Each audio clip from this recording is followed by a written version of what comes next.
That's fine, thank you.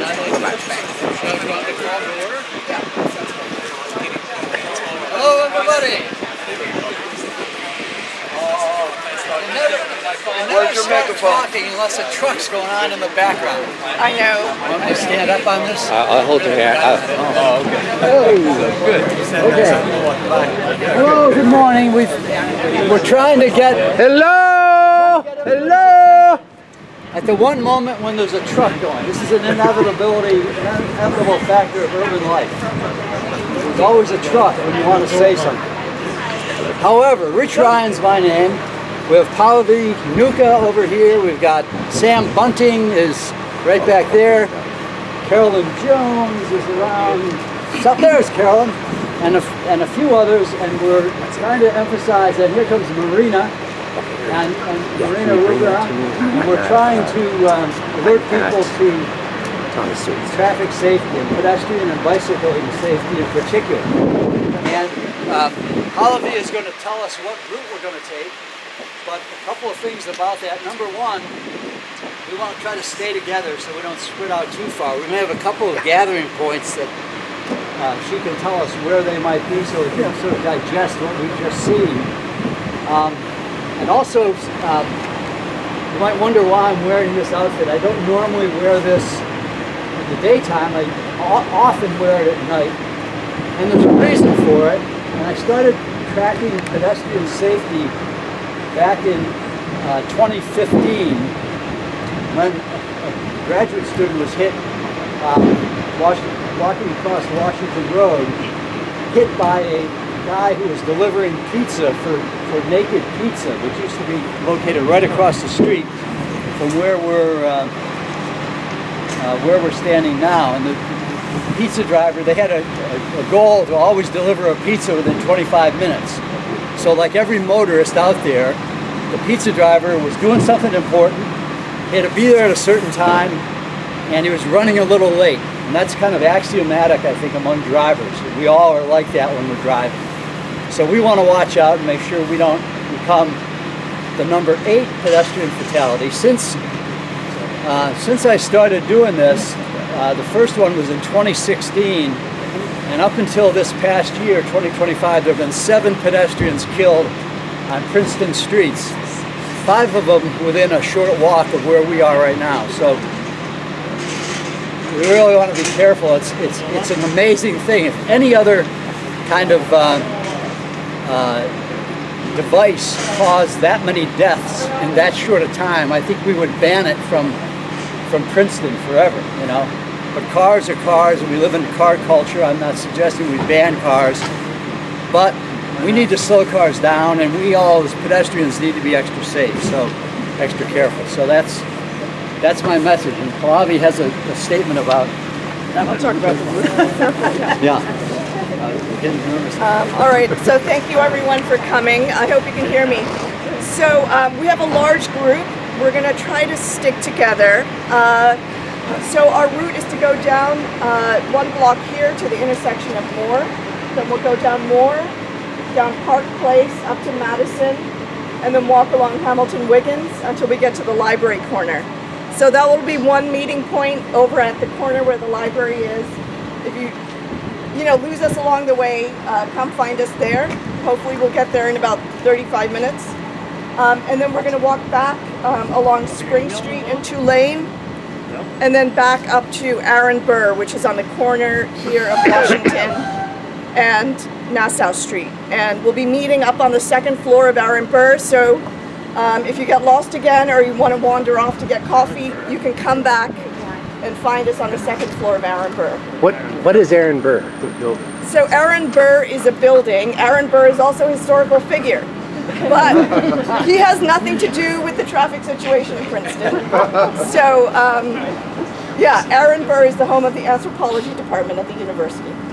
So that is on the, if you're looking at it, the left-hand corner, the western corner? It's the side across from Firestone Library. Okay. Yes. All right. So with that, we're going to start walking, and just some things to keep in mind as we're talking about the various intersections where accidents have happened. Think about what improvements you'd want to see, what may be causing the problem. First of all, is it the crossing distance? Do you think it's visibility? Is it lights? Is it speeding? So think about what's maybe causing the problem at these intersections, and then think about possible improvements. When we get back to do the discussion, one of the things we want to do is highlight some priorities so that we can make a solid ask for the town to improve these problem areas. Right. And Sheldon is going to say one final word before we start. I would just like to say that if you have something to say and you want it recorded for posterity, say it in front of that guy. And the second thing is I'd like you to sign a clipboard that's going around that says you were here, and that all becomes part of making this town work like a real democracy. Okay? Identify yourself. Okay, so I'll start walking down and then people can follow me. Other members of Walk Bike Princeton, Jerry Foster, Tinica, Tio, and Sam Bunting, as well as Perry, who's the videographer, will be here, and you can talk to them. And Dan Rappaport. Where's Dan? There you are. Okay. All right, everyone. So in that direction. All right.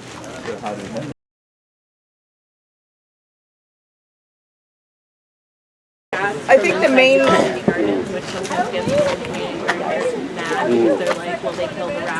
thing to think about with both intersections or crossings is what could be improved. Can they bump out the curb to make it shorter? Can they remove some of the parking spaces immediately near the cross-section, the crosswalk, to improve visibility for cars? I think on these busy intersections of Buchanan and Jersey City, they make it square.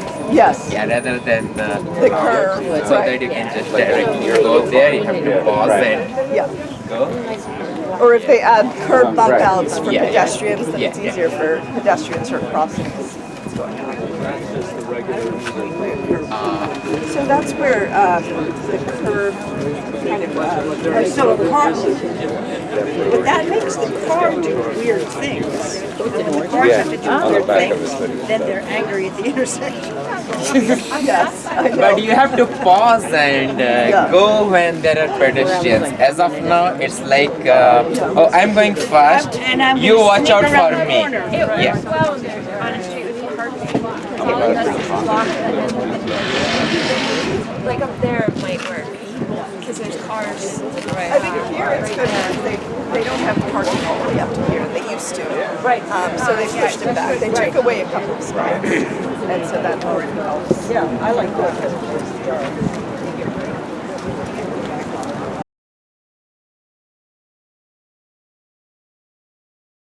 Couple, There will be a couple. So there was one there by Thomas Street on that crosswalk, as well as I think one here on Moore, and then on Hamilton Wiggins. So let's. What about the blinky lights? Yeah, so that would also help. Yeah, and that's so- like as you're approaching a more concentrated area. Just Right. I think shortening the crosswalk distance will also help. No, blinking lights you can put only where there is no stop sign. So this have valid stop signs. So stop signs go ever blinking lights. So basically it's red light, then stop lights, then blinking lights, and then non-blinking yellow sign. Yeah, that's the hierarchy. Like on a red light, you are supposed to come to a complete stop. You cannot break a red light. On stop sign, you have to completely stop and then go. But going across now, there's no Oh, stop. yes, There's no yeah, stop. yeah. Okay, so let's keep moving. We're going to change routes slightly and head down here, and then.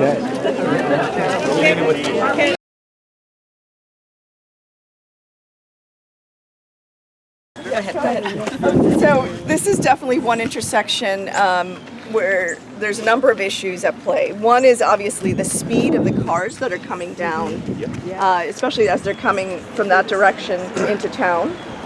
They tend to be going very fast. The other issue is the visibility is somewhat limited for vehicles that are coming from that direction. And then there's a lot of pedestrian and cyclist activity with the schools, downtown area this way. So Tinica is going to add a little bit more about what's going on here at this intersection. So part of the reason why people go fast here is because they just want to blow through on their way downtown or beyond, and they don't want to deal with Nassau Street. Believe it or not, this residential street carries as much traffic as State Route 27, which makes it extra dangerous. And especially when school comes out, when school starts, of course there is crossing guard here and over there, the next one Linden, over. which is even more dangerous. Much more dangerous. Because the streets come down at an angle and people just gather speed. There is a stop sign, but hey, you know, And there's stop no signs, visibility at Linden. and you can't see around the corner. So a few years ago, there was a pilot bike lane that was installed on this street for about a week or two. A what? A pilot bike lane. Oh, right. Yeah, it was wildly popular, and in order for that bike lane to become permanent, a bunch of these parking spaces need to be removed. And as you know, car parking always comes before the safety of bicycle riders and pedestrians. So this is the holdup on the street right now. One other aspect is the confusion, and actually not just this intersection, many intersections in Princeton are the stop signs. Yeah. Because a lot of these are not four-way stop signs. So individuals are not very familiar with this. They kind of breeze through. And I think they did a nice job on Jefferson, and I don't know which intersection, where they've said that it's just a two-way stop sign through traffic. Oh no, wait! Doesn't stop. No, they added a four-way at Jefferson and Terhune, and they changed it after years. Jefferson and Terhune. Yeah, they changed it. Stop. Yeah, they changed But it. Jefferson and Valley is two-way stop. Yeah. No, look where those cars are going over there. The distance between the cars and the parking. There's another 6 or 7 or 8 feet, which means the wider it is, the faster the cars go. Well, but they were also straddling the lane. So one thing Those is, cars. for this Now, look at- crosswalk in particular, when the sun, there's a time of day when the sun is shining in driver's eyes and they can't see. And I say this, I cross this multiple times a day, so I'm extra careful then. So people should be aware that in that case, the cars can't help it. But the other thing is, slow down when the sun is in their eyes. yes, they should Thank slow you down. for being extra careful. Yeah, I but- wish everybody did But that. the other thing is, at the time of the experiment you referenced, I was living in the apartments at Palmer Square. I've talked to tens of people who thought it was wildly unsuccessful. I saw zero more bicycle traffic, and it was very scary for the cars. It didn't add, to me, and the people I spoke with, it added less than nothing. Interesting. So I don't know who you talked to find out if it was successful. That was or a not. survey. So What I always wondered is why they don't put in a stoplight here and at Linden. I know that the school, the pedestrian traffic from the school is really at a high point twice a day, but it is somewhat continuous from 3 to 5 p.m. because of after-school activities. And it just seems like, given the volume of traffic, just putting in a light would be really helpful right here and right at Linden. Yeah. So this corridor is the subject of a traffic study. There's already been one traffic study, and I think they're going to do another follow-up. We're in the process of doing possibly another traffic study, which means more money for consultants rather than just listening to the residents. The other crazy thing is that the really crazy thing with the one at Linden is that there's a little public park there that has hedges that block your view. And since it's a public park, the fact that they never trim the hedges just drives me literally crazy. Another interesting thing at this, because you're coming uphill on Moore from here. If at night you're coming south on Moore, you get headlights in your eyes and you cannot see left and right here. So now, those of us who drive the roads know the difficulty. Do you live up on this way now? You know, I've got two thoughts about this intersection. One is that, as you say, that it's uninterrupted from Witherspoon Street all the way down to Harrison Street. No stop signs, no nothing. It's the same with Valley Road, which to me makes no sense on either one of those streets. Why isn't there a four-way stop or a traffic light or some combination thereof? And the other two radical ideas that will, you know, I've got an escape route planned. I'm going to get out of here and live after I say this. But if we lowered speed limits to 20 miles an hour, we would not be inconvenienced. I've driven this road at 20 miles an hour deliberately. Guy behind me not happy, but it was okay.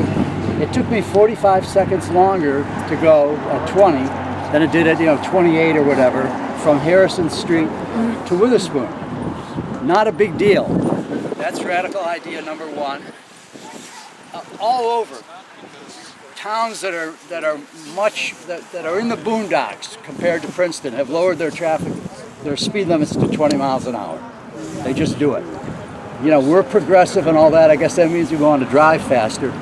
But the second thing, and this will really, and Tony, cover me on this one, please. I'm counting on you.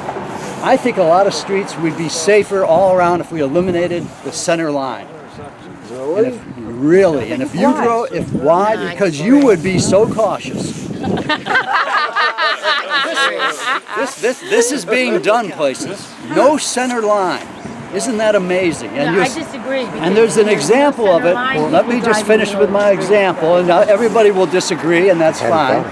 It starts with universal disagreement, and then we gradually build. There's that one road on campus. There's an example on College Road West between Alexander Street and the Graduate College. No center line. There are bike lanes on either side, and it's called a edge lane, I think it's called. Advisory bike lane. Advisory bike lane. Advisory bike lane, and cars, if there's a bicyclist there, they either go over into the other lane or they slow down and go very slowly around the bicyclist when they have a chance. This is between Alexander Street and the Princeton Graduate College. I always thought that would make a lot of sense along Prospect. It would more so than here. There's a lot more traffic here, but on Prospect with less traffic. Phil, there'd be less traffic here if you put that in, and it would be slower too. I guarantee it. Now, you know, so I'm a minority. I got maybe one guy on my side. I tend to think that cars. It's a dangerous road because you got a double line of yellow. Yeah, that's telling you it's dangerous. I tend to think that cars pay less attention to the lane markings and even the speed markings than they do a light or a stop sign. And I think another option here or at Linden, if they're not willing to do a light, is one of those things they have at the crossing by the canal over Harrison, where you call the light and then it flashes. I think that it would at least be like safer than what we've got. That would be great. Except I have one more thing to add. Yes. This intersection is lit by that one light, which is way. This intersection is lit by that one street light, which is way up there. So what does that do? It shines on your crown. It makes a nice shadow like this, but it doesn't really illuminate you when you're trying to cross the crossroads. So a lot of places now have pedestrian height lights. They're much lighter, they're much lower, and they shine this way. So you actually get light this way, and then it reflects, and people who drive can see you. So that's just. And Rich, just to add to your, the speed limit would be fine if they lower it, but it's irrelevant if they don't enforce it. I live on Madison Street. Everybody speeds through Madison Street. We have a speed limit. There's no respect. Well, in for a penny, in for a pound, Lauren. The other thing is speed cameras. Speed cameras. That's a different thing. That's in the state. That's a civil rights issue. Not a civil rights issue at all. No, it's a privilege. Yeah, so cameras are there in New York, cameras are there in Pennsylvania, and New Jersey doesn't want cameras because everybody wants to We drive can't change faster. that, but they can change. They can enforce it more, and if people know There's it's going to actually- be enforced. There's I would actually love a it. way. There's a way. You make the street say it. You look at the street, and the street says to you, I'm a 40-mile-per-hour street. And as a driver, that is what you hear much more loudly than what the speed limit sign says. Let's keep walking as we go. Okay. I don't think there's a difference between 20 and 25 if it's not enforced. Yes.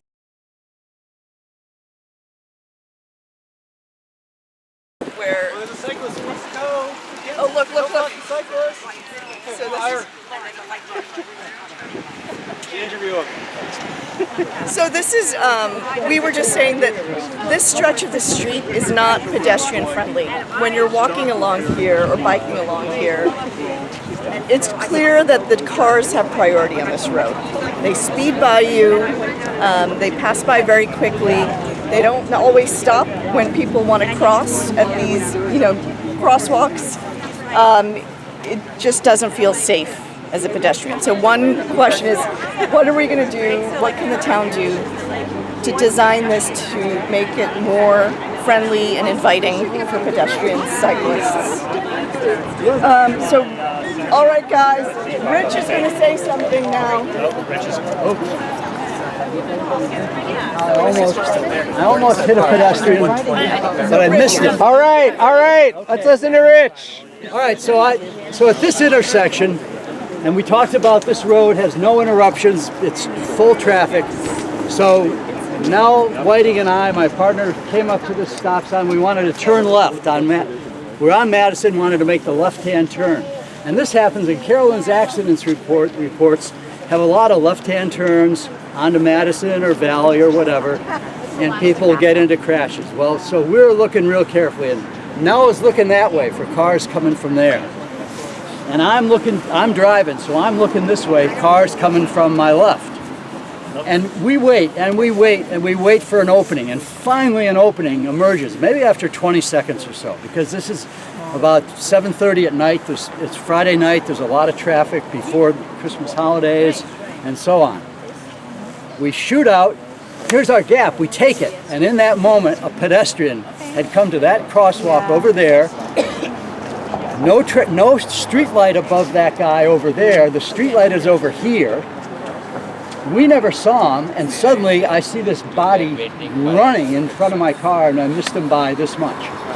So, so as the headline said, I've been writing and thinking about pedestrian safety for the last 10 years, and I almost hit one the other night. That was the story that I wrote. So in hindsight, what if the crosswalk had been on that side of the intersection? So then, the only danger the only time you'd have a dangerous interaction with a pedestrian is when you're turning right. And a right-hand turn, everybody knows, is much easier than a left-hand turn. So that would be one thing. And of course, then he'd be under the traffic light, the pedestrian.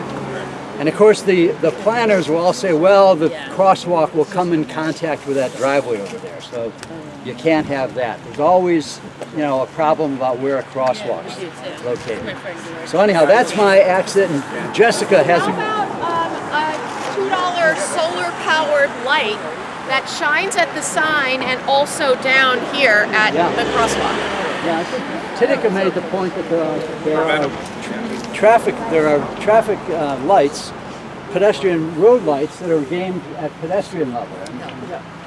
Yeah, and these are all way up high, and it was really hard for that to light the guy down on the ground. So there's a guy making a left-hand turn. He made it. I like your idea, and I don't see why the crosswalk has to be lined up with that. It could be on the other down, side of the yeah, driveway. absolutely. It could be down a couple feet. Yeah. Well, there's all sorts of rules that they go by, and they're in something called the MUTCD, Manual for Uniform Traffic Devices. And that's their Bible, and they have to go by this. And if you read the history of the MUTCD, a lot of it was just made up. They had to have something when roads were first being, we got to come up with something. What do you think? Well, how about 5 feet from a, 5 feet within an intersection or less? The New Jersey law, New Jersey law. All right, we're going to the accident spot. So, Right where the so which accident? turning into the library thing. Yeah, we're going to go down to the library. All right, let's go to the library.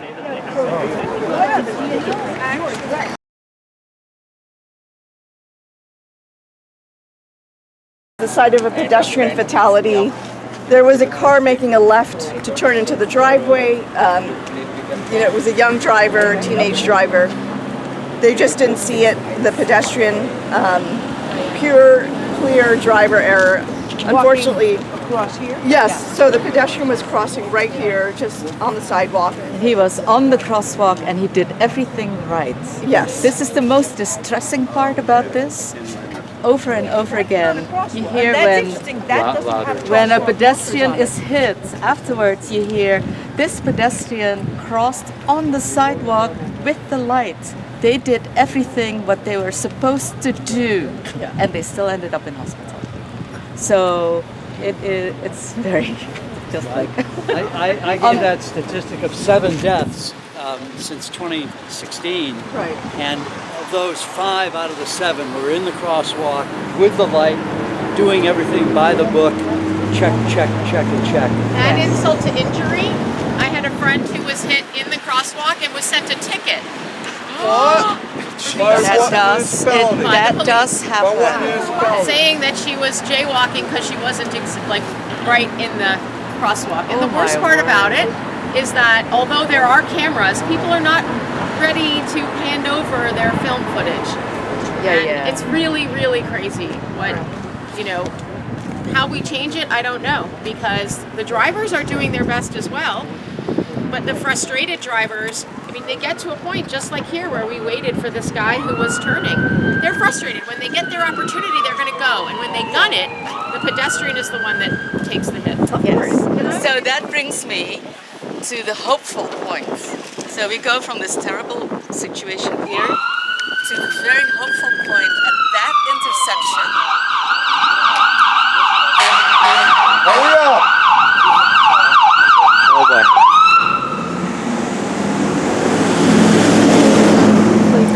Where recently the traffic light schedule has been changed so that now there's a few seconds for pedestrians. Pedestrians have the entire intersection to themselves, and there are no cars that are supposed to be there, which is really the safest way to cross the street. That's the second one in our town. Exactly. Ah, yes. Exactly. Third, actually. But I would point out that this intersection, cars go extremely fast because they're trying to scooch through.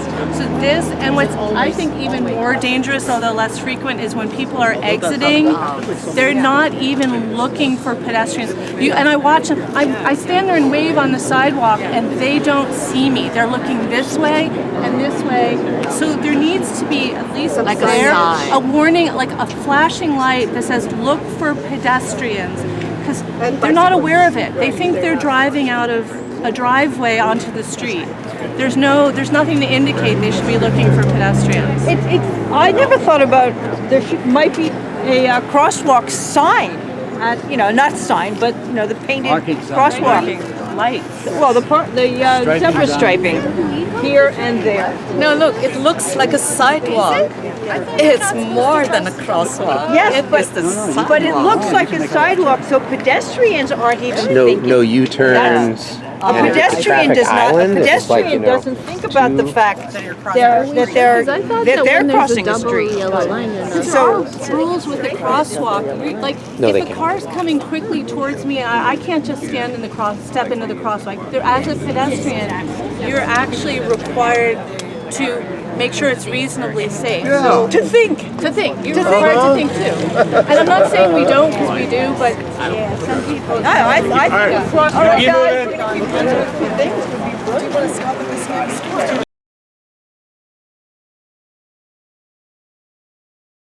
section up on Witherspoon and Nassau Street. So that I think is in the last couple of months, maybe the last month that they've changed that. On Witherspoon here, you know that there's been a number of issues. We've been talking about them for decades in town. You know, Walk Bike Princeton is trying to propose some ideas to Experience Princeton, to the council for creative ways to maybe occasionally pedestrianize Witherspoon, so we can use it for gatherings and festivals and the like. The World Cup. The World Cup, exactly. World Cup watching parties, all the kinds of fun things that we want to see happen in our town. Project yourself. Okay, so projecting to the back. We're now going to go around to Tulane and walk up Tulane the wrong way and think about how to improve the traffic flow along that stretch. And then we'll cross over Nassau to the university side and then continue back to Aaron Burr. All right. Okay. Did you say there will be a World Cup watching party here? There's going to be a World Cup.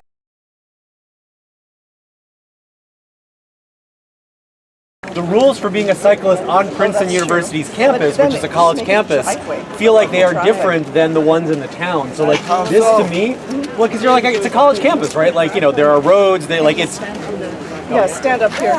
You really can't hear me? I don't know. This is not an official part of the tour. This is maybe like, I find this boundary very confusing because it's like you are now moving from college campus to mid-sized suburban town, and I sort of feel like, you know, like half the times it's like the cars will wait for me on a bicycle, even though it's like, I'm like, now I'm supposed to be behaving like a car. It's just another thing. I feel like it's, you know, both, I mean, like, again, it's private property. Princeton can do whatever the hell it wants in here, but like the kind of like, what are the words? Like kind of like informal rules for cyclists sort of on a college campus are different than they are in the town. And so like as soon as you cross this threshold, it's like you start having to follow a different set of rules. And I find that confusing. This was not a part of the official mix. All right, so this intersection here is one where there's a very long crossing distance. And so that's one area where maybe we can brainstorm some ideas for how to improve that. To some extent, because it is a long crossing distance, there's a potential for the town to put in some kind of median buffer where a pedestrian can stop and look before crossing the next lane of traffic. There's also an issue because there's 4 lanes of traffic here. And there's a good, you know, Rich raised the question, do we really need that many lanes of traffic? You could just have 1 lane going in each direction. And that would also force the cars to slow down. So, yes, go ahead. This is a state road. This is a state road, yes. Okay. So how do we petition the state to make those changes? Well, the state has a new, I believe, commissioner at the Department of Transportation. The town has to work with the Department of Transportation to implement any changes. The town, as you know, is also doing the Nassau Streetscape project. They want to kind of beautify this stretch. They're going to add some benches, maybe add a new kind of sidewalk surface. So as part of that, I mean, I think they need to think about actually, instead of as well as the cosmetic changes, think about the structural changes to make this safer, because no one's going to want to sit on benches next to 4 lanes of traffic. So what is going to make it nicer and what would actually make people want to kind of enjoy the space more as they're walking and strolling through? So can we approach the state, or are we going to rely on council? Council's not here today, I'll note. Council is not here today. So that's right. how do we make the changes that need to be made? Maybe they're here. Well, there's state representatives, right? Yes. It's a state road, and you got to talk to state representatives. Andrew Zwicker, Mitchell Julis, and Roy Fryman, and then so you talk to them. I'm not going. I think what Sam is saying, we can approach the assemblymen, the state senators, and so on. But I think council and the administration down at Monument Hall is always the first thing they say is, well, it's a state highway. That's the first thing. That should be the last thing they say. And I think and it's been proven they have succeeded in getting the county and the state to make some of these changes. But if you go into it with a negative attitude right from the get-go, I think that's where you're going to end up. And I think they need to be proactive.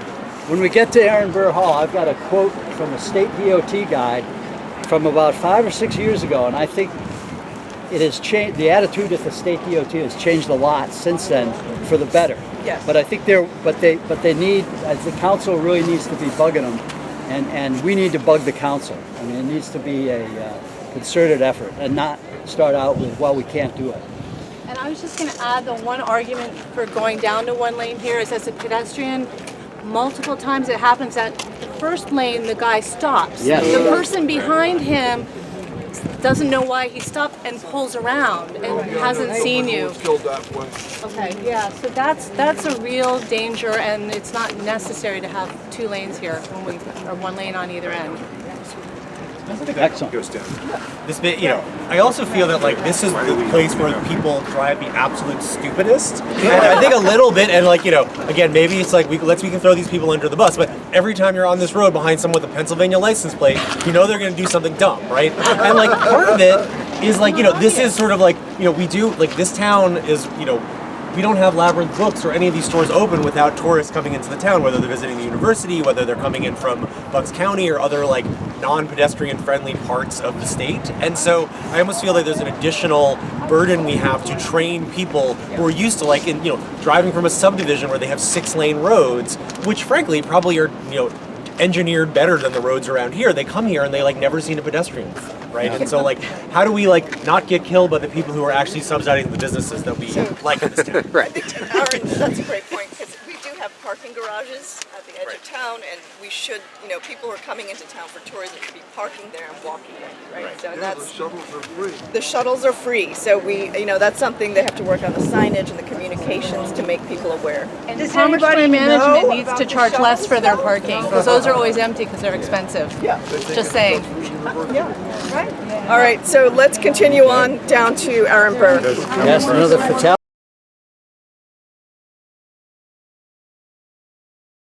Here, if you would like to have a bite after the walk, the restrooms are just outside this door here. You can also get through the back door. There's also a water fountain there.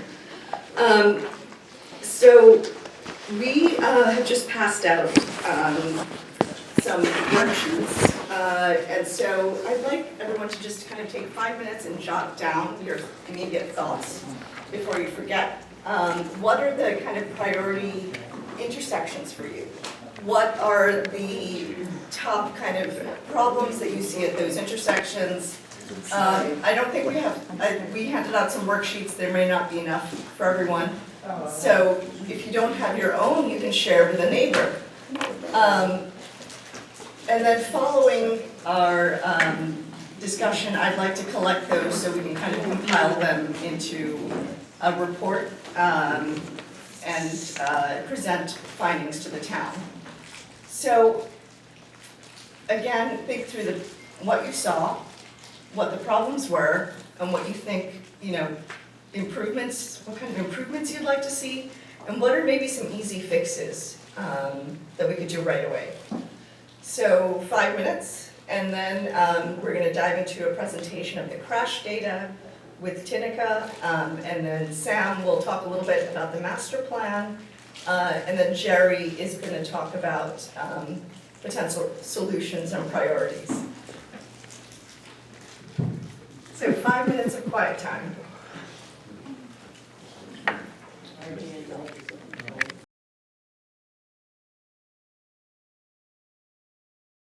Mostly for transportation, because I'm too lazy to walk. I grew up in the Netherlands, so I have very strong opinions about what bicycle infrastructure should be.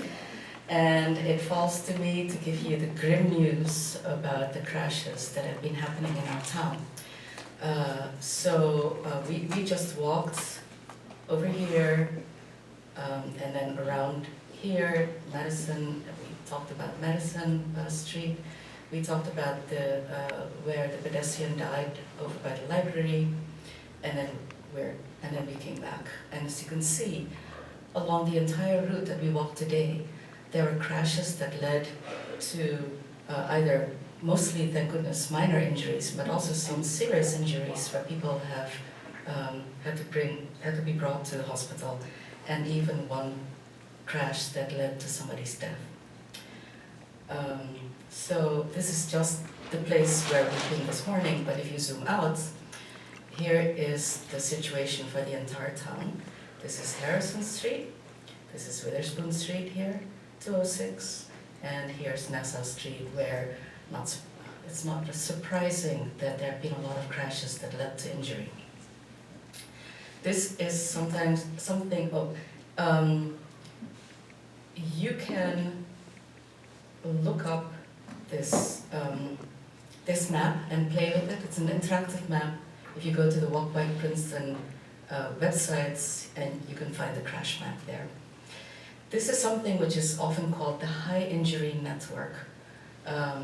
And two things about that should be clear. These are routes where people go because they can't avoid going there. I mean, of course, people go down, you know, Walnut Lane and Ewing, but there's just a lot less car traffic there, and so there are fewer crashes that involve pedestrians and bicycles. And the other thing that you have to remember, as grim as this map looks, more than one person has pointed out to me that if everybody who wanted to go bike and walk did so and weren't scared, there would be a lot more crashes that led to injury. So I have coded the, and this map doesn't even include the 2 fatalities that happened before 2022, which there's one involving a cement truck where the woman crossed the street, she did everything right, and another one also involving a truck on Washington and Prospect, where the pedestrian who was struck also did everything right. Okay, so these are color-coded by how serious the crash was. I have an ambition to put on a map near hits, where people were nearly hit, but thankfully nothing happened to them. But a good proxy of that is the map of dangerous locations. And how do I get back? Okay, right. So the data that you see here is both from NJDOT, and the more recent data is from a crash report that Carolyn Jones has been writing about in Tap into Princeton. And I really have to thank her, because she... Yay! It took a FOIA request for the police department to release that data, and I have seen a few of these sheets. They are harrowing to read. So I really want to thank Carolyn for going through that to report what is happening that way in our town. Okay, so, right. A few years ago, we did a study on how people go around Princeton. The Princeton Mobility Study 2022, you can read it from the website of the Pedestrian Bicycle Advisory Committee.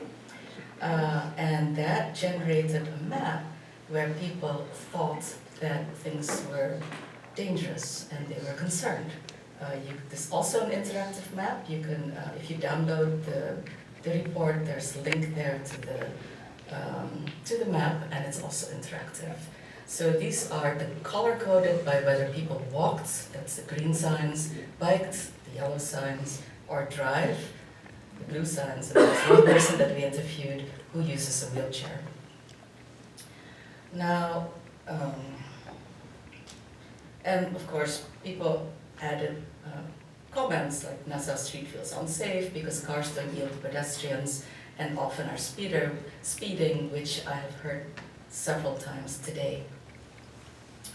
Now, when you put the two maps side by side, the dangerous locations map and the crash map, you find that basically the people who are where people are concerned about the safety for pedestrians and bicycles are indeed the places where crashes happen.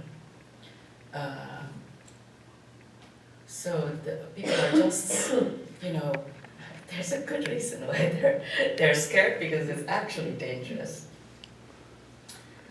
So, okay, the map that I've shown you of danger spots so far came from the Princeton Mobility Study, the survey of the general population. 470 respondents, which is pretty good. I point out that when Gallup interviews the American voter, they interview 1,000 people. So 470 is not bad. But on top of that, we got input from our high school students. And we got 75% of them to respond to the survey, which is incredible. The way you do it is that you ask them during homeroom when there's nothing else to do. So they also told us where it was dangerous. And the color coding is the same. Green is for students who walk to school, yellow for students who bike to school, or blue students who use the car, and the red spots are the locations of crossing guards. What's interesting about this is that our students are really smart, and they're really perceptive. They see the danger where their parents don't see the danger. For instance, on Cherry Hill Road, where they are driven to school in the morning, and they sit next to their parent, they could really see that it's dangerous, even though they are not the ones walking or biking on that road. The points where students see a lot of danger is simply the points where the students go.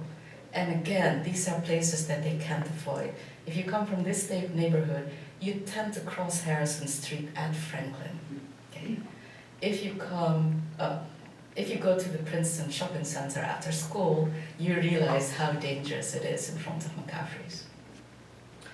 And so on. So adults realize that the school drop-off times are dangerous, and it is the parents. It's the parents. Students say it's the cars that make their commute to school dangerous.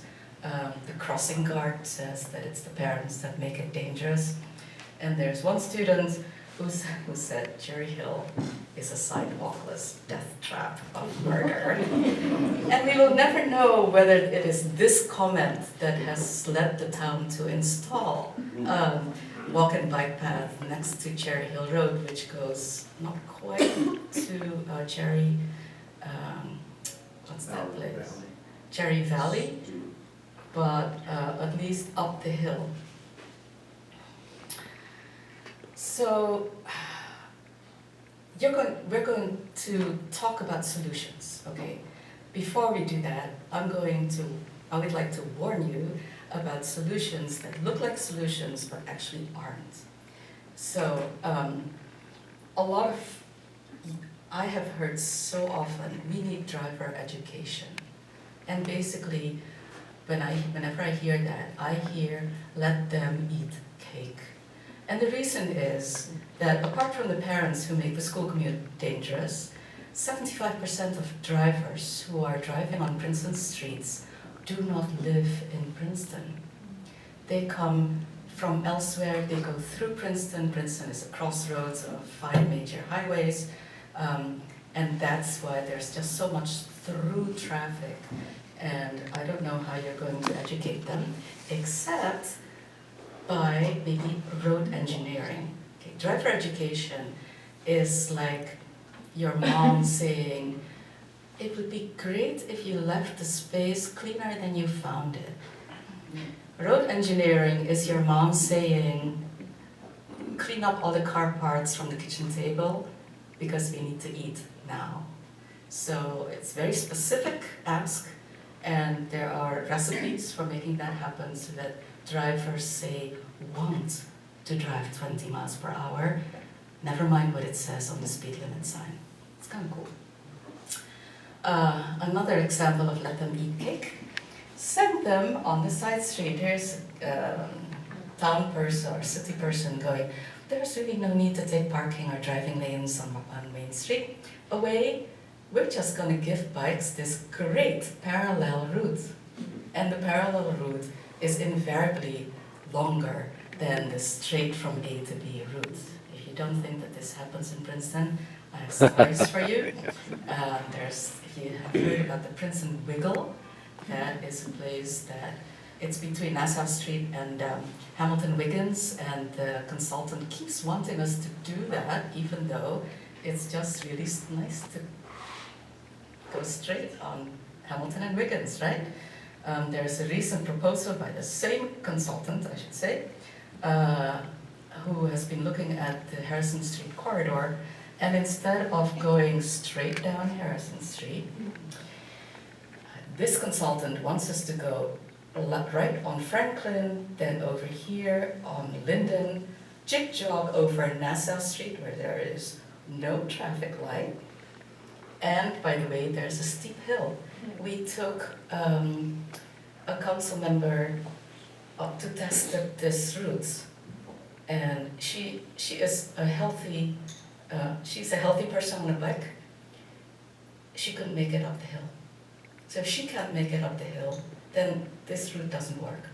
And the reason why I call this let them eat cake is because somebody doesn't think like the person who will actually have to use this infrastructure. And it's not very respectful. So, what else have I got? I will just add something to this. So whole winter I rode through this route, 5 o'clock in the morning to go to gym. So I would park my car on the bottom of Harrison Street at the Route 1, and I will hop onto a car with somebody and come back. So during the snow days, the straight route is much safer because it's a county road and that cleans first. The side route is not rideable at all. Like it's slushy, it's full with snow, and you might fall. Major accident can happen. So that is one thing also the township doesn't consider, that we ride bike at 5 a.m. or after a snow. But I have words about that too. So, and what this plan that looks so nice on paper doesn't take into account is that what Jerry always says, road users will use the roads their own way for their own reasons. So regardless of where you might want them to go, they will go their own way. And talking snow, here is an example of the let them eat frozen cake. There's actually a path in here under the bamboo, but the snowplow has blocked it because they're just doing the car side of the road, right? Now, contrast that to the bike lanes which they recently installed on Harrison Street. These bike lanes are marvelous. I mean, even through the cold spell, my husband and I rode it 3 times a week to go shopping, and the extra marvel about that is that it actually got plowed, which is of course what we need for our bicycle. It's just, we're on 2 wheels, they're skinny. We need the bike lanes plowed before the car lanes are plowed. Well, let me add, during that storm when the bike lanes were plowed, the town didn't do the sidewalks in front of the fire station and to get into the choir college, which we now own. So as a pedestrian, it was really dangerous. Everyone else shoveled their sidewalks. And the only places where it was dangerous was where the town was responsible for shoveling the sidewalk. So. I use C-Click Fix a lot. This is all I have to say. Okay.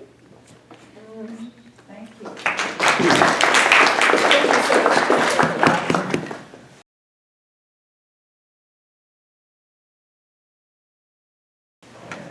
So I think next question isn't there a master plan for all of this? Sam's going to talk a little bit about this. Can I add one comment before you start? So some of you may have heard about Vision Zero. We didn't talk about that, but Vision Zero is a movement that aims to have zero traffic fatalities, zero traffic accidents on all roads. Our municipality, under the leadership of one of our council members, has a Vision Zero initiative. Several of us were involved with the Vision Zero task force a few years back. So I have here some bumper magnets for everyone and some Vision Zero pledges that the town is asking folks to sign.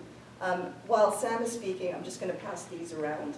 I ask that you sign them and just leave them on the table here. We'll collect them afterwards. So over to you, Sam. Okay, so my name is Sam Bunting. I'm a former member of the Municipal Pedestrian Bicycle Advisory Committee, former member of the Traffic and Transportation Committee, Complete Streets Committee, Sidewalk Task Force. I also write blogs at walkableprinceton.com. And what I want to talk to you today about, I just have 4 slides, is about the Princeton Master Plan. So without getting into the specifics of any individual issue, many of which we've talked about, the town has a master plan which is supposed to guide policy on everything in the town, but also including pedestrian and bicycle safety measures. So we actually updated the master plan in 2023. I was part of the steering advisory committee for that process, and it has some pretty good things in it. So, for example, as you'll see in this slide, which is directly taken from the master plan, the town's goal on transportation is to prioritize pedestrians at the top of the priority list. And bicyclists are supposed to come after that, then transit, and then cars. Now, we can ask whether that really happens in practice, but that is theoretically the guiding principle. In the master plan, you'll also find some interesting illustrations. For example, this concept for a neighborhood main street, which was developed by NACTO, which is a North American City Transportation Organization. And it shows the overall principle for what the town would like Nassau streets to look like. So you can see in this illustration, this concept, it would involve having perhaps just one lane for cars, maybe some bike lanes, and importantly, improved pedestrian infrastructure. But of course, Nassau Street has a whole lot of problems because it's, as we discussed earlier, it is a state road. Some of us participated in a webinar earlier this week where the municipal engineer, Jim Purcell, advised us that the Federal Highway Authority also has jurisdiction over Nassau Street, and that can limit what we can do with the road. But concepts about Nassau Street and other streets and roads around the town are outlined in the Princeton Master Plan, and that's why the Master Plan is important. So for example, this map, which is from the Master Plan, shows the specific improvements which are envisaged for different streets for bicyclists. So for example, if you can see that on Hamilton-Wiggins corridor, there was a concept that there would be enhanced shared markings to help cyclists share the road with car drivers. You can also see that at the intersection of Wiggins Street with several of the roads which we crossed earlier today, there are intentions to provide improved crosswalks and even in some locations some roundabouts. I'm not sure if that's actually likely to progress. But in trying to make stuff happen, I think the people in Walk Bike Princeton try to communicate with the town's officials to ensure that good stuff gets written into the master plan, and that when the master plan gets updated, that more good stuff for walkers and cyclists is included in it. So it's very important that people help support our effort. And there are a number of intersections which are specifically mentioned in the master plan as being areas of concern. For example, the intersection of Hamilton Avenue and North Harrison Street, which we walked past earlier today, That is noted in the master plan as being an area where there ought to be further improvements. In fact, the entire of Nassau Street and Hamilton Avenue, Wigan Street corridor are both identified as areas where further improvements might be needed. So what needs to happen is for the town to do further studies into those corridors, and when those happen, we as Walk Bike Princeton would like to be involved in those to make sure that the best possible improvements are included. So right now the focus is really on North Harrison Street, which is where the town seems to be spending a lot of future capital investment is on North Harrison Street right now. So we're working on that, but we're also trying to ensure that studies into these problem corridors and problem intersections actually advance and are result in a good way. So, you know, I put a 2D barcode here, which has a link to the Princeton Master Plan if anyone is interested in following it up. But really the point which I would like to bring home is that whenever the town is doing kind of studies, like setting up the master plan, it's important that the walk bike community participates in those, because if it's not in the master plan, then the engineers can say, well, you know, that's not something which is really a priority for us, and you know, we really want to follow the master plan. The master plan was updated in 2023, but it's supposed to be re-examined every 5 years, so it's actually not very far off when we'll be doing additional updates to this master plan, and I think it's really important that everybody in this room will work with Walk Bike Princeton to ensure that whenever the master plan is updated, it's in the most constructive way possible. And that's all I've got for today. So Jerry, I think you had something to say? Thank you, Sam.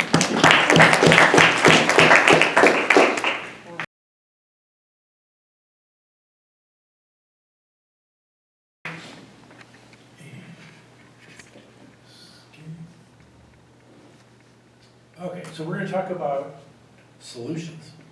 And just to let everybody know, if you don't know me, I'm Jerry Foster.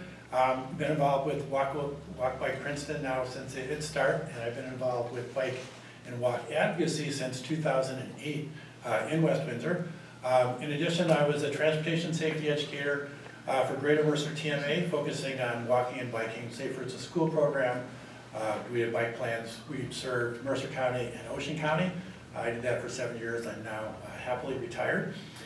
So only doing this for volunteer work. So the nice thing about not being an engineer but being an educator is that you can point to all this great information out on the internet, which essentially says they've done a lot of traffic studies to say what's safe, and here they all are in one website from Federal Highway. And the nice thing about, as an educator and not being an engineer, is I can very happily promote every single one of these things and never get into trouble with trying to out-engineer the engineers. Because Federal Highway has given permission, so to speak, encouragement to every engineer that these particular safety countermeasures, what they call them, it's a tech speak for just good things to do that will make life safer, have been shown to be, through various studies, effective. Okay, and so they don't need to say they're effective because I say they're effective because they've been studied to death, and this is what they want people to do. So let's talk about speed management, which is of course very important, but they have a whole section of biking and walking countermeasures in here, and we're going to talk about some really good ones here. Pedestrian refuge islands, the place I can think about, Nassau comes to mind pretty well. Obvious ones like bike lanes and sidewalks. We're going to skip that one, but this one here. New Jersey loves these things. A lot of places, when you hit a button, when you're ready to cross the street, they have these yellow flashing lights like this, and they're rapid flashing. They're great at getting motorist attention, and they know that somebody is actually in the crosswalk because they turn off, you know, once they're done.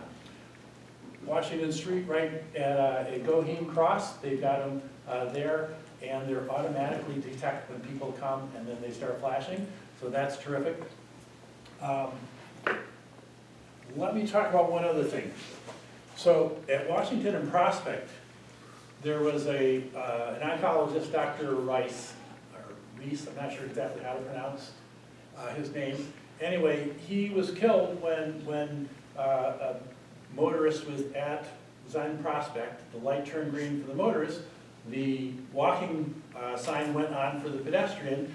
He started walking, and the motorist had this is my interpretation, the pedestrian was in the blind spot from the pillar on the pickup truck, and he hit the pedestrian at low speed and killed him, even though it was low speed. These leading pedestrian interval, which is technical speak for the white walking figure, will go on first, and 3 seconds later, then the green light comes on, gives the pedestrian a chance to get out into the intersection where they can be seen and away from the pillar right there. Okay, these are really important. I've been trying to get Princeton engineering to pay attention to these things for a long time, and we had great news. 2 weeks ago, we had the New Jersey Bike and Walk Summit over in Plainsboro, and Jim Purcell got up and said that they actually put 2 of these in. Unfortunately, not at the one in Prospect and Washington. I don't know why, but the question I would ask from a policy standpoint is, why can't we just get a policy where whenever you have a signalized intersection where you've got a traffic light, then you should put these things in. Put the white walking figures on. 3 seconds later, then the cars can go. Because that gets a chance to, go ahead. I just had a quick question. Sure. Those 2 last things you talked about are so obvious and so easy, not difficult. What can we as Princetonians do to make, why are they not doing it? Why is it not done? It's so obvious. What should we be doing? Sorry, and I don't want to, if you're going to get to that later, I'm fine with that too, but. No. I'm going to bring up, because what you just asked is what I'm going to call a third rail issue or a sensitive issue. And now I'm going to stop talking about Princeton because I have such a better example from West Windsor. Okay, and this is from a discussion with a council person within the last couple of weeks, because we've been trying, in West Windsor, we have these in the budget, in the capital budget, budgeted, packaged, went out to bid, nobody bid on the project, okay? So we're gonna get 10 of these rapid flashing beacons, so I'm gonna step away from pedestrian interval for a second. And the issue was that they say, and this is part of municipal culture, if you will. Oh, we don't want to do anything that might make people think it's dangerous, that we should have done something unless something happens. So basically, they say, it's basically see no evil, hear no evil, speak no evil. If they get sued, we're the ones paying anyway. Exactly. So I'll just share one other thing, which is the one time that I got them to do something within 4 months. Okay, it was right outside of my neighborhood when I wrote them a letter because my wife had just had a near miss on 571 crossing from our neighborhood over into the shopping center. And we've been at this intersection and had recommendations documented from West Windsor Bicycle and Pedestrian Alliance for 15 years of what we wanted to see there. And anyway, and in very technical language, I explained that this was the key legalese, a notice of a dangerous condition. Now, the words notice of a dangerous condition, I'm just going to share with people, it's a signal to municipal employees that they have been noticed, okay? And now the clock starts running, right? There's the legal clock that says they have to respond, and their response has to be reasonable. Now, I have to tell you that what I asked for is also on this list, which is this pedestrian hybrid beacon, which actually turns red and will stop traffic. And what we got, which is still okay, is a second set of these rapid flashing beacons, because there was already one set there, but it was hard to see because they were placed really poorly. So now we have 4 of them going off the same intersection. So to answer your question, if you want something fast, threaten them with a lawsuit. If you want something that goes through the normal process, once you get it through capital budgeting, it'll be, it's going to be a 2 to 3 year thing. Does that answer your question? So Jim said on the last meeting that putting so many signals and these things makes drivers frustrated and do bad things, need a balance. Okay. On the PTO meeting on Wednesday. Yeah, I mean, you know, they always have words for what they want to do. And all I can say is the more people ask them for something else, when you say, yes, we need a balance, now put these things in. Because the balance is not there. The balance today is all cars, so. I had a question. I thought I heard you say that nobody bid to install. So municipal, in the world of municipal projects and stuff like that, there is a thing called having a project that's too small. So if you put something out there for $100,000, the construction firms are gonna go like, unless they just happen to have like people sitting around, not today, it's like everybody's really busy. So yeah, that does happen on occasion. So, but there was no corrective action taken? Well, they have to rebid it. It's a whole process. They have to do this stuff by law. They have to go through this process. It's really painful. And I'm just super curious, like a rectangular rapid flashing beacon, soup to nuts, what does that cost for one? To buy it and About $20,000. Okay. What So- does that one do? That does not, oh, wait a minute, excuse me, the pedestrian hybrid beacon? This guy? Yeah, the one in the middle. Yeah, okay, so that, it's, there's not, okay, because New Jersey doesn't like these things, there are very few of them, but there is one on Route 130 outside the Robbinsville fire station. It works slightly differently than the pedestrian version of it, but it's the same 3 lights, and basically what happens is it starts going yellow, yellow, yellow, yellow, yellow, yellow, yellow, yellow, yellow, for about, whatever seconds, and then they all go turn red. And they stop and say red, and then cars have to stop, it's a red light. And then after a while, in the pedestrian version, they'll go red, red, red, red, red, which means if the person's already finished crossing, they can continue on, and then they go blank. They never turn green. So they're kind of a weird thing, but they work great because they do stop the traffic. So they stop when there is motion, someone in the intersection? Somebody has to hit the button to start the process. We have one on the by the canal on Harrison, which goes yellow blinking if press the button. But that happened because of an hit and run, and they could not find the driver till now who did the hit and run. So that's the rapid rectangular flashing beacon, isn't that the same thing? It's just that's yellow, yeah. Yeah, that's that one. Can't see them, right? That is the. No, it goes yellow, yellow. It doesn't go red. No, that's the one to the right.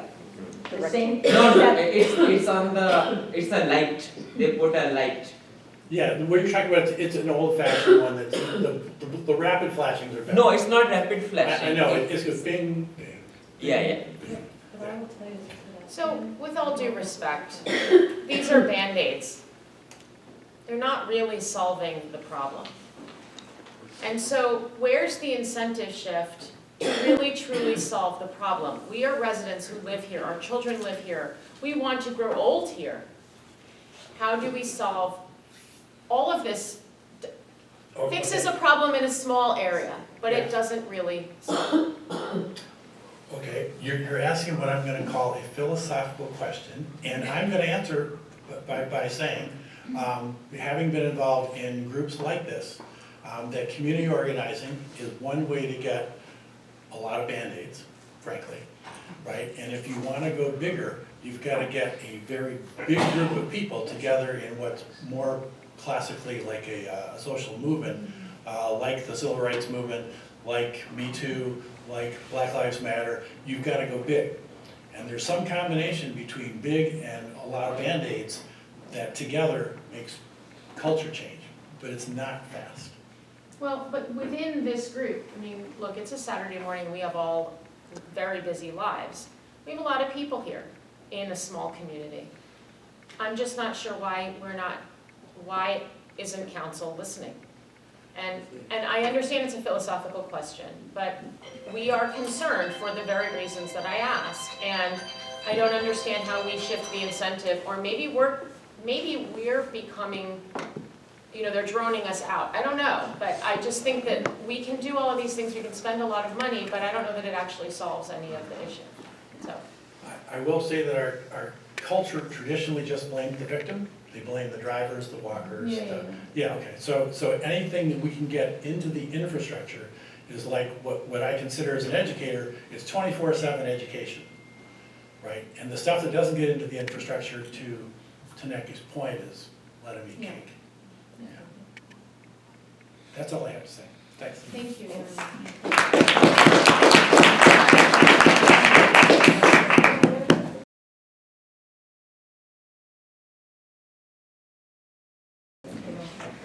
So I would like to add to what Jerry said.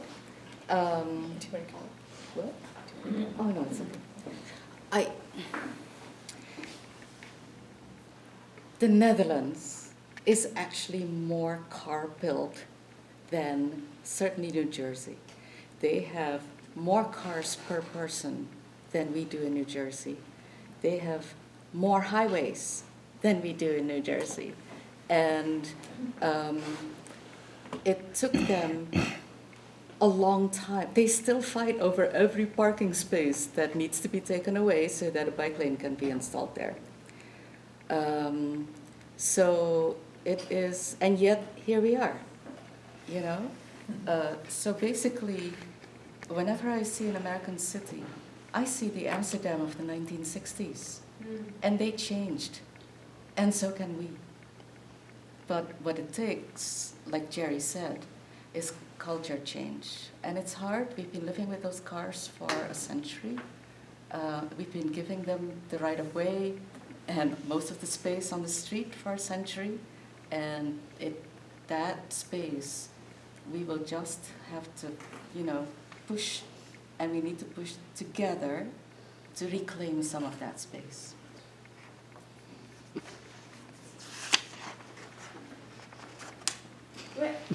What are ways that we can help council somehow empower them to, they're volunteers and busy people too. The incentives aren't there. Yeah, can we incentivize them or do legwork and make it easier for them to say yes? Yeah, I have in the past invited council people to try walking or biking to work once a week. So they feel what it's like. But can we give them data? By the way, we have a very strong person running for council who probably understands this better than anybody running for council, and she's sitting right here.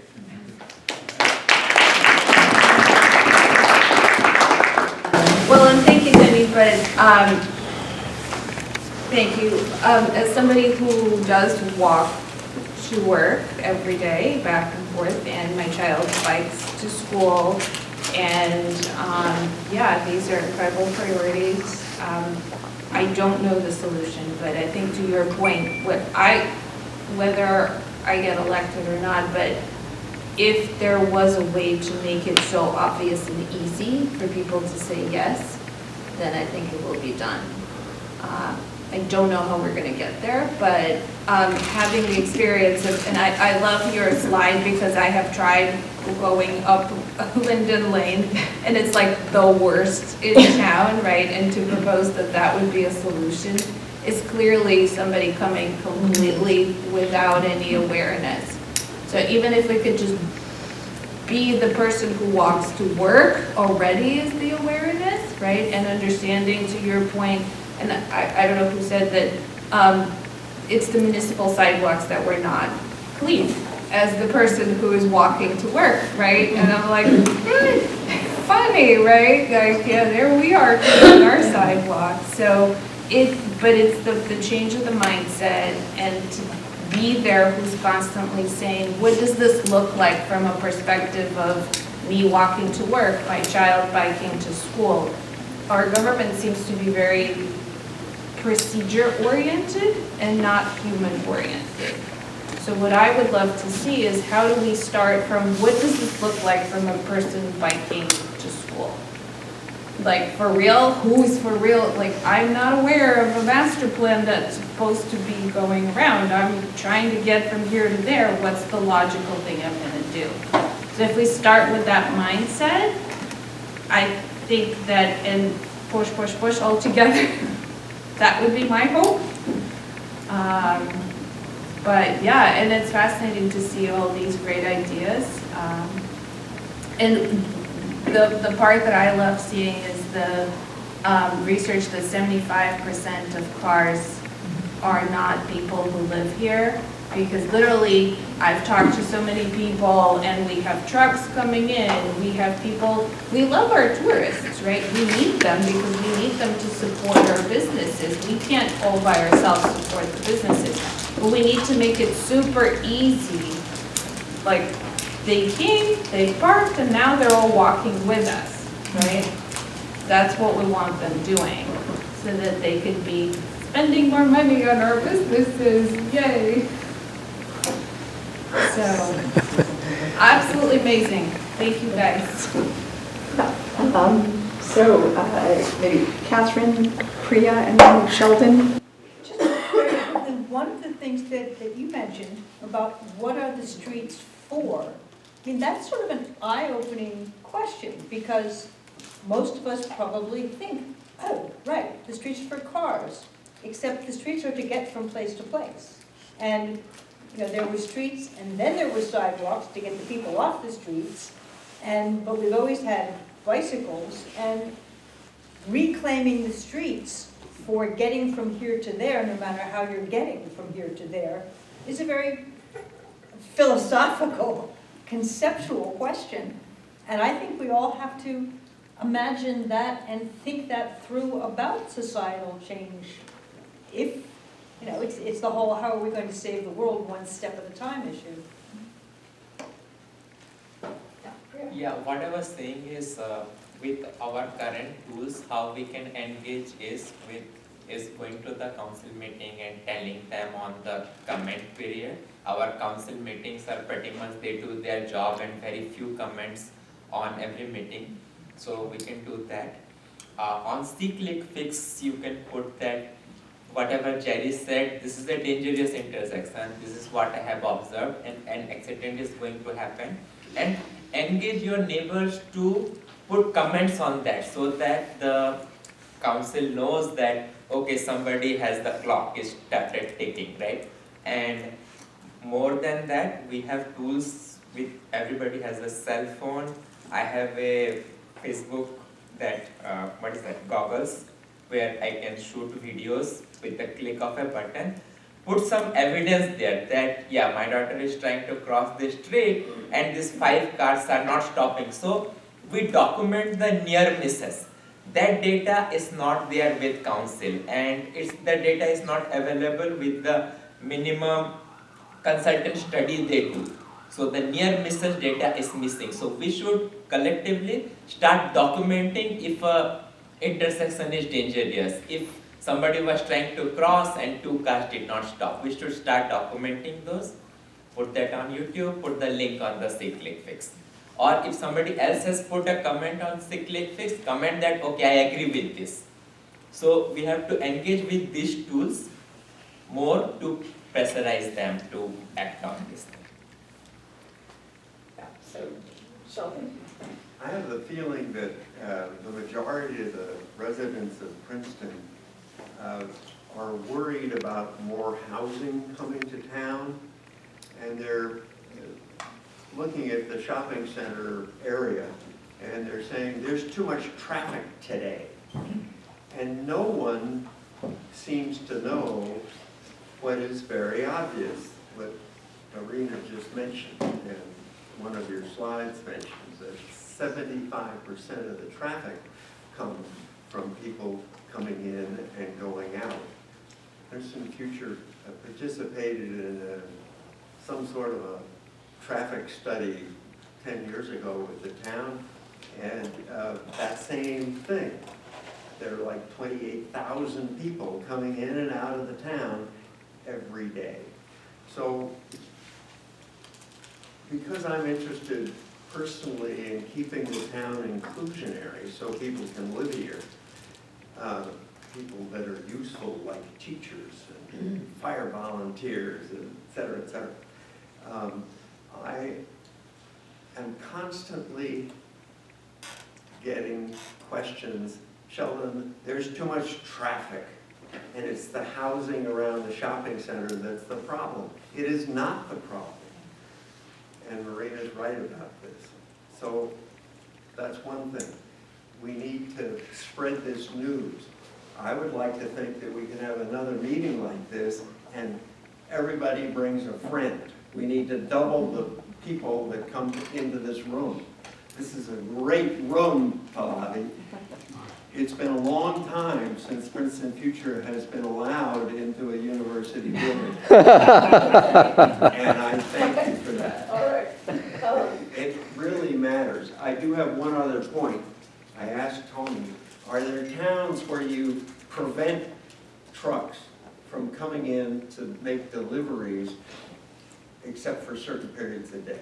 And he said, yeah. You know, you could say from 7 to 10 is the only time you can make a delivery.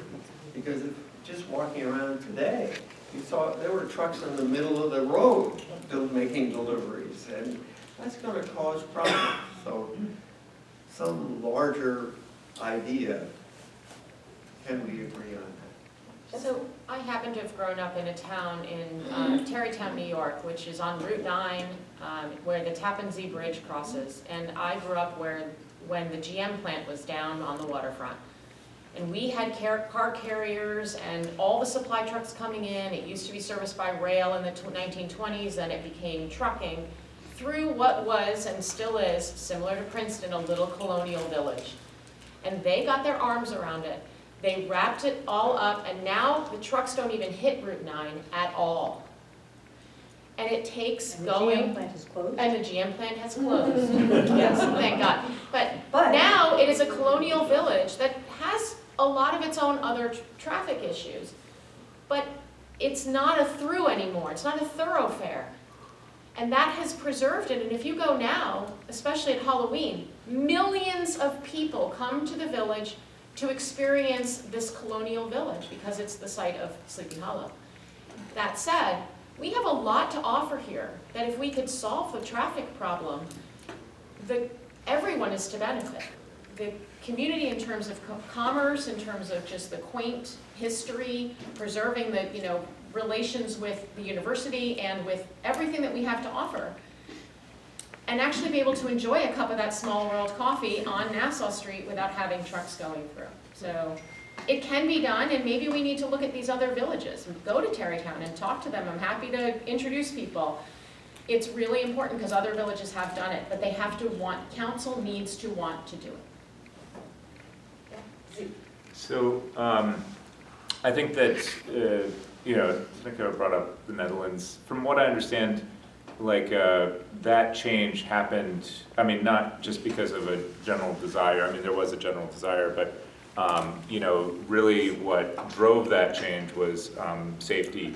And, I think a lot of parents and advocates kind of wanted to really make things safer for the children and people in general. And I think that that's definitely, an angle to take. I think everybody can get behind that.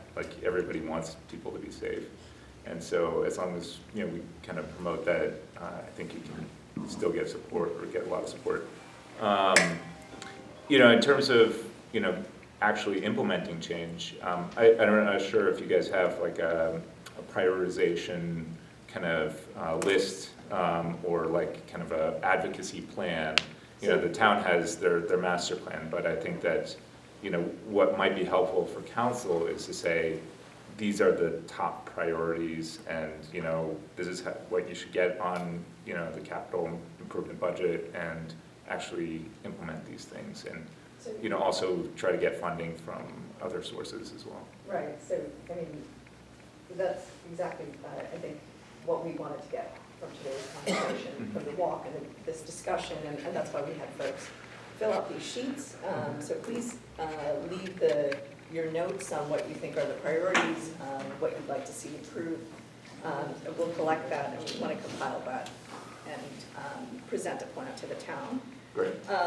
And so in terms of getting, I'm going to come to you in a moment, but just in terms of getting council's attention on these issues, see Click Fix. Please download this app on your phone, use it. This is what the town looks at. This is what they use to track issues. This is what they're using for monitoring. So put your complaints on here. That's number one thing. Number two, email, write to your town councilors. They, you know, I was talking to one of them and they said even if they get 6 emails from 6 different people talking about the same thing, that's enough to flag it for them.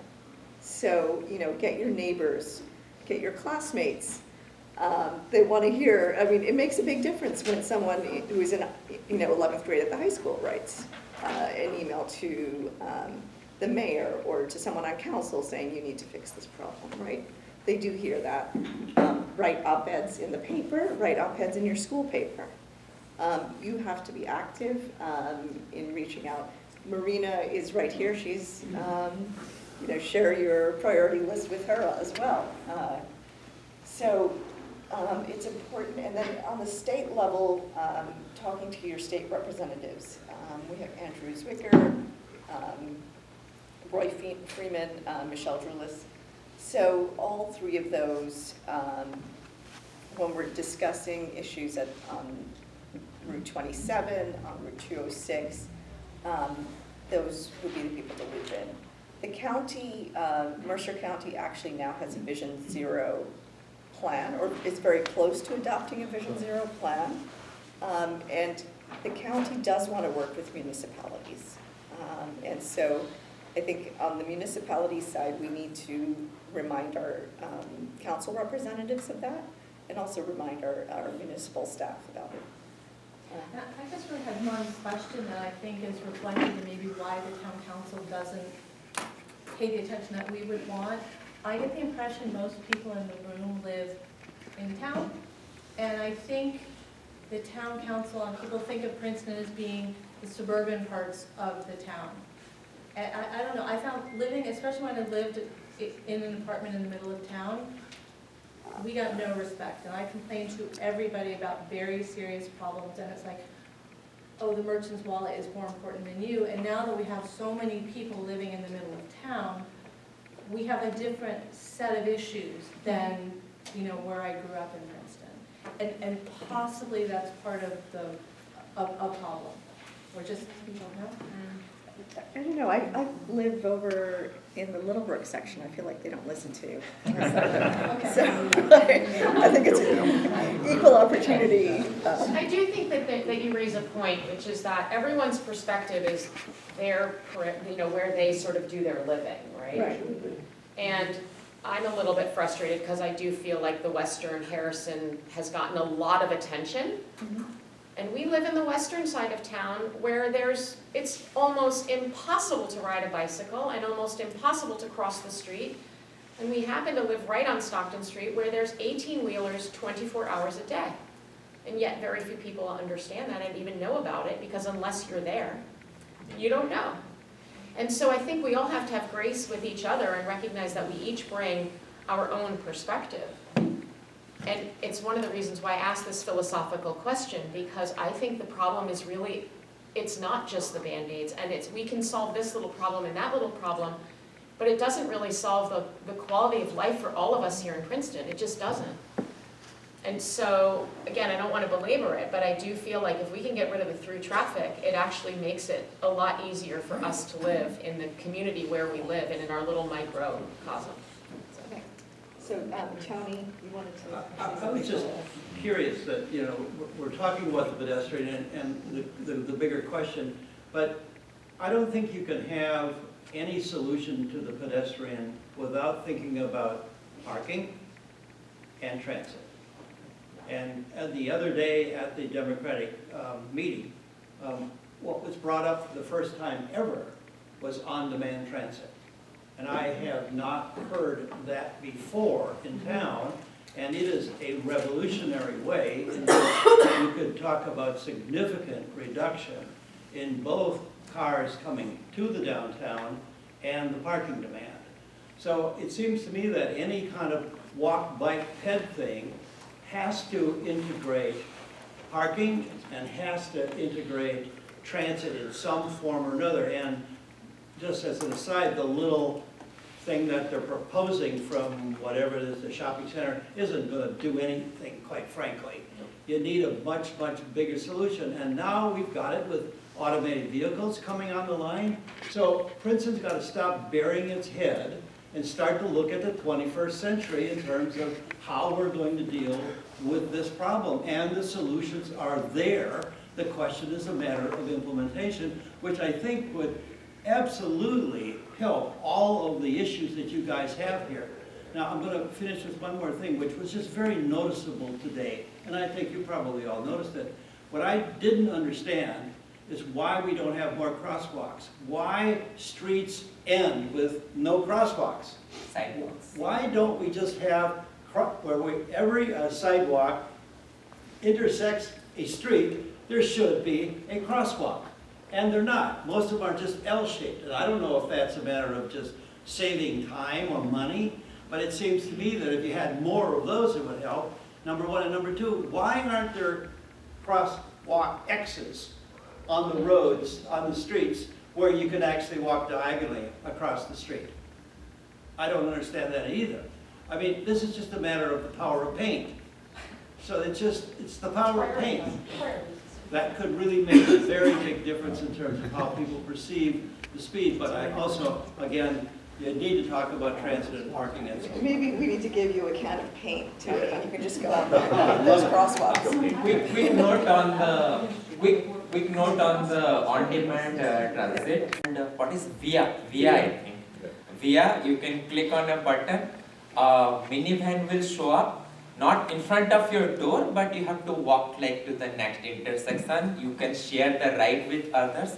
I've spoken with council and they said that they don't have the budget as Jersey City to have the VIA, but I have not gone through the numbers of that thing basically. So council has a budget. It's a question of the choices they're going to make, right? Are we going to get fancy new benches and that cobblestone on the sidewalks of Nassau Street? And the kiosk, super important. And the kiosk, Everybody wanted a new kiosk. And benches with next to the garbage cans on Nassau Street, they are really. And benches next to 4 lanes of traffic on Nassau Street. So this is the kind of thing where write to your council representatives and let them know what you think about this, because they are considering spending several $1 million on that Nassau Streetscape project. And I feel that safety needs to be a core part of that. People are not going to enjoy streetscape where they feel scared about being run over by cars. That's the bottom line. So with that, I think we're well over time. I'm going to ask everyone to please scan and sign up for our newsletter. You can also visit our website, walkbikeprinceton.org.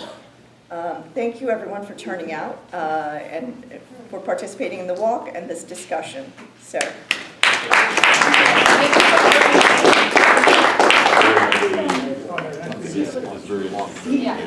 I was late. I think we're probably going to do more of these, right, Lavi? So I think in particular, North Harrison Street would be one where we want to do more. There was also